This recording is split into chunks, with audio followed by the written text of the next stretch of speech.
Hello everybody, and welcome back to the Myth of Life channel. We're going to tackle a really tough subject today.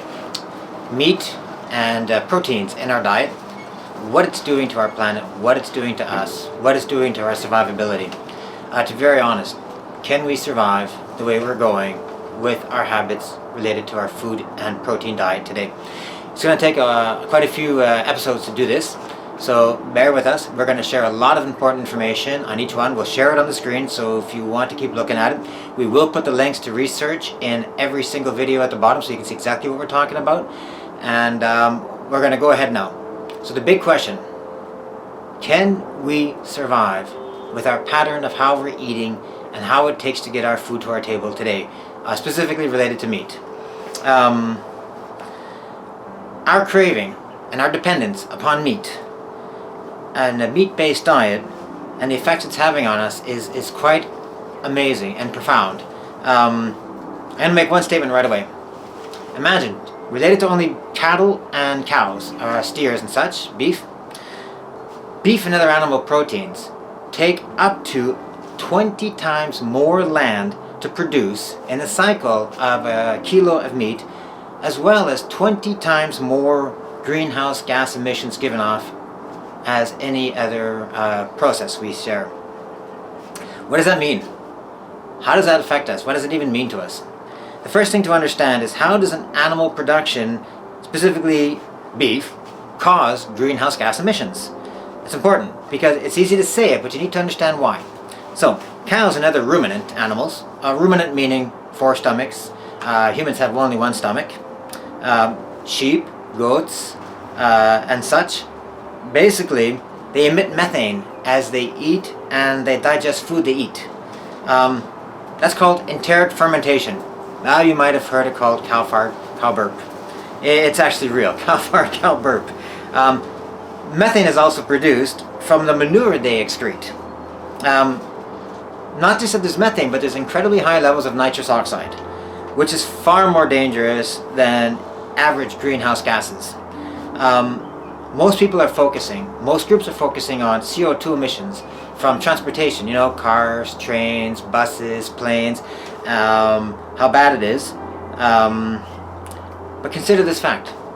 Methane produced from the process of livestock is 86 more times more dangerous and destructive to the ozone than CO2 produced by any form of transportation.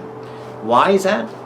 Because the methane that's released into the atmosphere can trap up to 100 times more heat than any CO2. When considering the effect in all forms of transportation, and we say that causes 65% of CO2 emissions, all transportation, just the effect of the methane and nitrous oxide from the livestock is already 100% worse than all the CO2 emissions from all transportation, putting it into perspective based on the damage it does to our environment. Not just that, they're always saying that CO2 emissions are expected to increase about 20% by the year 2040. So we're now 2020. What if I told you that the methane emissions from livestock production of all kinds is meant to increase by 80% by the year 2050? 80%. If we're already sitting at a level that's intolerable, what's it like when it's 80% higher? How are we going to survive? And it's all based on demand.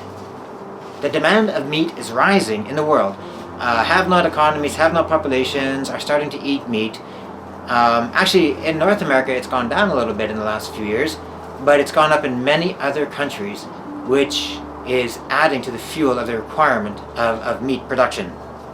So, if we've witnessed what we've witnessed already to date, with the production we have now, and I know this year, I look back at 2017, the last time I saw census for even just cows for consumption, it was about 1.19 billion cows on the planet we were rearing, grazing for human consumption.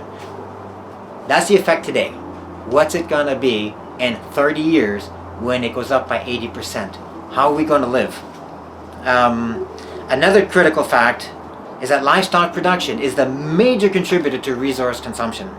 And I don't just mean land. I mean food. I mean deforestation, environmental degradation. I mean water consumption, anything to do with resource, we're giving so much of it to the production of meat protein. So what does that mean? It's so hard to put everything into perspective, so I'm going to try to break it down here. So here's a few numbers I want to share with you. I found it ridiculously difficult to get my head around it. It's just so much. So number one, livestock and all activities surrounded by livestock production in the circle of production from beginning to end to a kilo of meat on your table actually consumes 30% of all available water fit for human consumption on this planet yearly. 30%. It's responsible for hundreds of species extinction every year. How is a cow responsible for an extinction of a species? Well, I have to go clearing rainforest and other areas to make more room for feedlot farms or grazing. I'm wiping out other forms of life, aren't I? And it's going a lot of times into rainforest and places like that. And that is our bread and butter of our planet. No rainforest. That's our laundry machine for the planet, where all that CO2 is coming back as oxygen, and we're wiping it out. And we're going to talk about more of that later on. So yes, it does give a lot of rainforest deforestation and destruction, the expansion of all these farms. It also occupies so much land that could be used for human life, housing, crop plantation, plant crops, potato. Imagine all these crops that we could have planted on these lands. And I know some people say that land's not fit for a crop. Well, it's fit for human life though. People could live there. Also, more harmful greenhouse gases, pound per pound, come from the livestock process than any other activity, period. And what if I told you the amount of livestock we have, it's about 1.19 billion as of 2017, how much food, whether it's feed, corn, anything that we are feeding these animals in a year is 600% more than the human consumption of edible food, period, on the planet. 600%. I've got numbers for that, I'm going to share it. It was about 21 billion pounds of food every day for the human consumption. Believe it or not, 135 billion pounds of product goes to feed these cows every day. I don't know, it's mind-boggling. It's incredible. Now we're going to prove to you how this is even possible. Because for me, it seems so incredible, wildly incredible. First of all, let me just say that the facts are facts. We haven't pulled these from unreliable sources or just people speaking for sensationalism. Like I said, we're going to include every single fact, so you can look it up and comment back to us at the end. We'd love to get your comments. Some of the numbers we're going to share are astronomical, and I'm going to put up a little PowerPoint with some of the information so you can copy it down, just so you can go ahead and research it after I'm done. Today though, we haven't got a lot of time. We're trying to keep this video short. So we're going to focus on water extinction. Like I said, livestock production contributes 30% of all consumption of all manageable fresh water on the planet. Now let me show you why. Water is very important to understand water. There's three kinds of water. There's what they call the blue water. And blue water is the fit for human consumption. Drink it from your tap or whatever. That is only representing 2.5% of the total water available to us on the planet. Okay? Then there's green water. That's like recycled water. Sometimes we use it in farming and other activities. Then there's gray water. That's more industrial. It's a continual reprocessing used on cruise ships and industrial, trying to get as much use of the water to pull less out of the ground. So we need to understand that. So, let's say there are 7.2 billion people on the planet as of today. The amount of water that we would consume on a daily basis for 7.2 billion people is about 5.2 gallons of water. 5.2 billion gallons of water a day. But those 1.2 billion cows, what if I told you they consume 45 billion gallons of water a day? 45 billion gallons of water a day. Part of the result of that is that all these countries having less or lack of access to good, clean water in developing countries, Would you believe that there's 3 million early deaths happening every year directly as a result of access to blue or even green water? If you see what they're drinking, it's helping, it's causing a lot more death, earlier death than it should have been. Let's talk about the water footprint. The water footprint of our precious blue water. Like I said, it's only 2.5% of the water available for human consumption. But we're giving 99% of that to livestock production. And we're talking the cycle of livestock production, all of it. So that leaves 1% for human consumption. That at a time when there's countries that are going through severe droughts and rationing down to 25 liters a day, and we're giving 99% of the potable water to the rearing of livestock and the process of crop production to feed them. So let's take time now for, I'm going to call it shock and awe. I think the whole thing is shock and awe. In 2017, like I said, there was almost 1.2 billion cows on the planet. The water consumption for all the activities related to the process from beginning to end, alpha to omega, till you have a kilo of meat on your plate, we gave those animals, I don't even know what this number means, 574 quintillion liters of water. You want to know what that sounds like? It's 574 with 18 zeros on the end. That's incredible. What does that look like though? I can't put that into perspective. What does that mean to me as a body of water? Well, take an Olympic swimming pool. Your average Olympic swimming pool is 50 by, I think it's 50 by 180 meters. It can hold 2.5 million liters of water. So, if I gave all that water to the animals, in relation to swimming pools, that would be 229 trillion Olympic-sized swimming pools of water. 229 trillion Olympic swimming pools of water.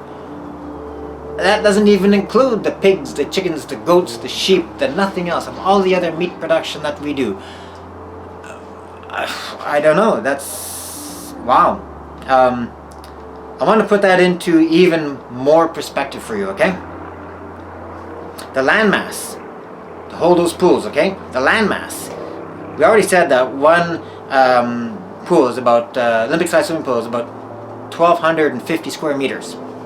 So, to put into perspective, that many swimming pools, well, if you put that into square kilometers, remember, it takes 1 million square meters to make a square kilometer. We're talking 286 quadrillion square meters, or 286 billion square kilometers. I don't even know what that looks like. 286 square billion kilometers of pools. That's the amount of water we gave them this year. There's a global clock water. It's like at the NASDAQ, you see that the debt, and it's counting up every day, the debt that every country owes, mostly Canada and the US. They've got one now for water, and it's counting down, it's not counting up. And it's related to blue water.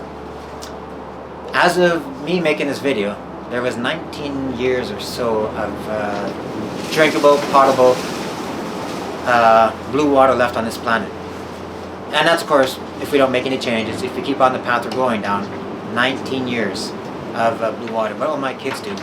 What water will they drink when they're growing up? They won't even be 40, and there'll be no blue water left if we don't change our life just a little bit. I'm going to put that link on the bottom so you can see what I'm talking about. The math to calculate the water consumption is ridiculously difficult. I'll give you the formula though. I couldn't figure it out. I'm not a math wizard. If any of you are math prodigies, figure it out. Send us a comment back on how you managed to do with it. But what it worked out to be though, per kilo for beef, now we're talking beef, it's different for every animal. For beef it turned out to be 15,400 liters of water per consumable kilo of meat. Or they call it human digestible protein, HDP. I'm going to share a lot of acronyms with you coming up, don't worry. So, a lot of that though is green water. But even though it's green water, it didn't have to be used as green water. Had we done other activities, we wouldn't have had to have needed all that green water to feed them, going straight to animals. There's better uses for that water than the supply of animals to consume. I'll share some other averages of water consumption with you. So, pig, hog farms. It's about 6,000 liters per kilo of meat that you get. Sheep is about 10,000 liters of water per kilo. Goats are about 5,500 liters of water per kilo. Chicken is the lowest one actually, 4,500 liters for 1 kilo of chicken meat. I haven't even done the impact of those other animals on our water supply and how much we give to them in total and how many of them there are on the planet. I can barely get my head around the beef one. That is amazing numbers right now, and it's sufficiently enough to give me a headache and to make me seriously ill. To think of what we're going to do in the future, I have no idea. And these are facts, not just numbers to profit a cause, not just for some sensationalism, all taken from scientifically validated processes. The real question though, without understanding what this means to us, the impact on us, our survival, our way of life, and I'm not talking the great way of life, life period, the sustainability of life. If we don't make a change, where are we going from here? If we're not going to have enough land, water, or food to take care of ourselves, how long will we be around for? And what quality of life will we have? We need to seriously reflect on these questions. We're going to be back next week, and we're going to talk about the threat to food security. We're also going to talk about the deforestation. We're going to talk about every aspect of how the meat protein affects our life, from land use ratios to human digestible proteins. Oh, there's so many acronyms, it's crazy. I want to thank you for watching today. I'm sorry it was a bit quick, but stay tuned. We're going to definitely continue down this path over the next few videos, and then we'll have a summary and we'll talk about how it affects our life, eventually down to our spirituality, our mindsets, and what we can do about it as people. We need to do something, guys. Otherwise, where are we going to go from here? Thank you so much. Like it and subscribe if you want to get more. Ring the bell and to get more advisements, and send us your comments please, what you thought about it. It was some pretty crazy numbers. So thank you so much, and have a great day.